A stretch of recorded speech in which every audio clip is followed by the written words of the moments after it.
Salut tout le monde. Bon, j'ai pris une décision cruciale ce soir. Euh, Tu sais, avec les tarifs qui augmentent, etc., etc., je trouve que mon projet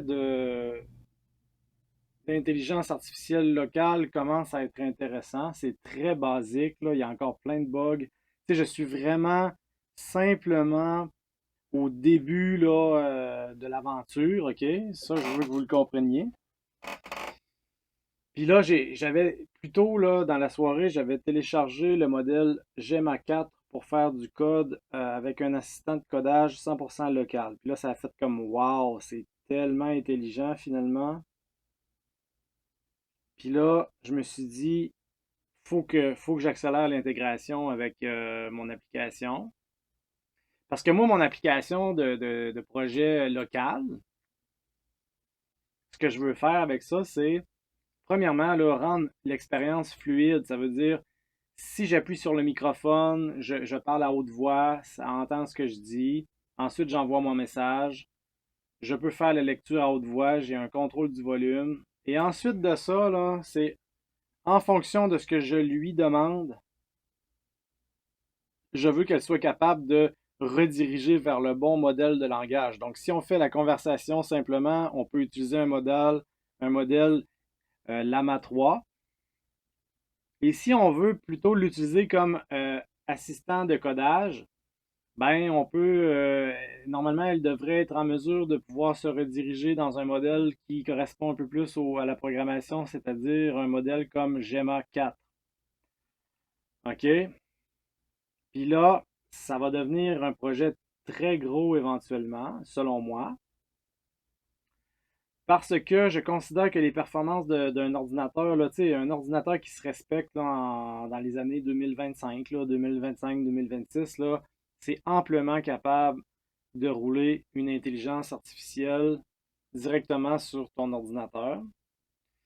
Donc, moi, là, j'ai pris la décision de rendre mon projet 100% open source. Donc, on le fait en même temps. Là, je clique sur Make this repository public. Ah,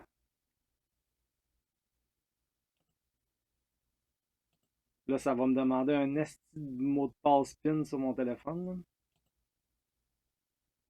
Non? OK. Désolé pour les gros mots.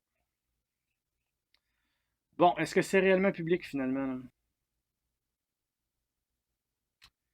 Bon, c'est public, c'est officiel. Vous avez le lien ici. Analog Shade, ma propre IA local settings.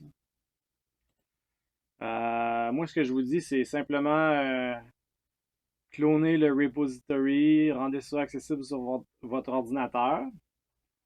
Moi, je vous dirais simplement installer Olama, installer les modèles Lama 3 et Gemma 4 et commencer à discuter avec.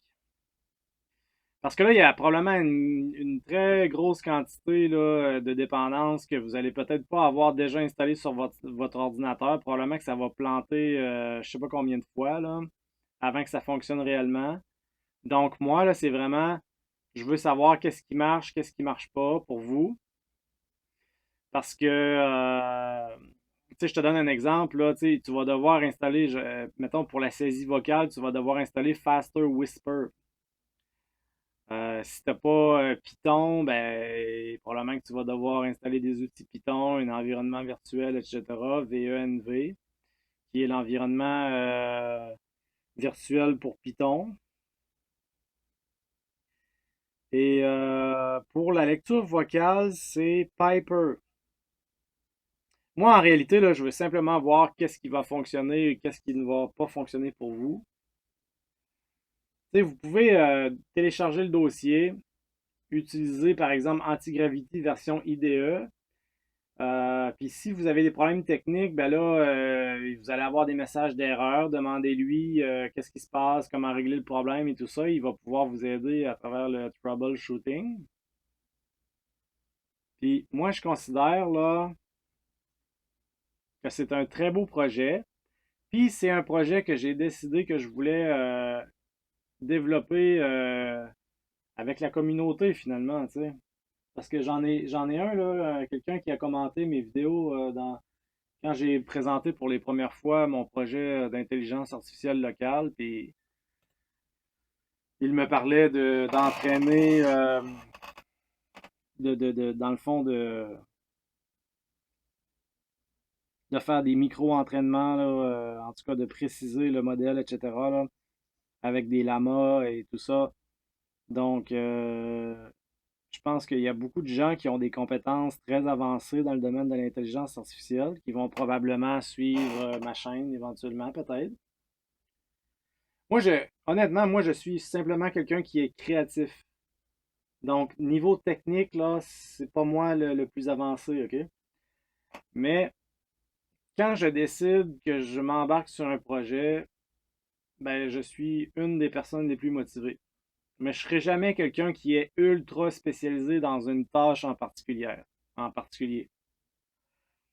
Fait qu'en gros, je ferai pas une longue vidéo, là. C'était simplement pour vous dire ça. C'est pour vous annoncer la bonne nouvelle, là, tu sais, de dire que je rends officiellement mon projet open source, puis j'ai hâte de voir ce que vous allez créer avec ça. Et si vous voulez contribuer vraiment à ce projet-là, ben le but c'est pas de le vendre, c'est vraiment finalement de continuer à contribuer bénévolement puis de faire avancer mon projet. Donc le but c'est pas de s'approprier l'idée, de la rendre privée et de vendre mon idée là, c'est vraiment de continuer de développer ça tout le monde ensemble de façon communautaire. Donc c'est ça. Je vous ferai pas de petite démonstration. J'ai fait une vidéo ou deux là, par rapport à ça déjà. Je pense que vous pouvez aller voir. J'ai ajouté une fonctionnalité pour contrôler le volume. Donc, à partir de maintenant, là, sky is the limit, comme on dit. Donc, donnez-moi des nouvelles, dites-moi ce que vous en pensez et on va continuer d'échanger à travers les commentaires sur ma chaîne. Donc, passez une belle soirée et on se reparle bientôt.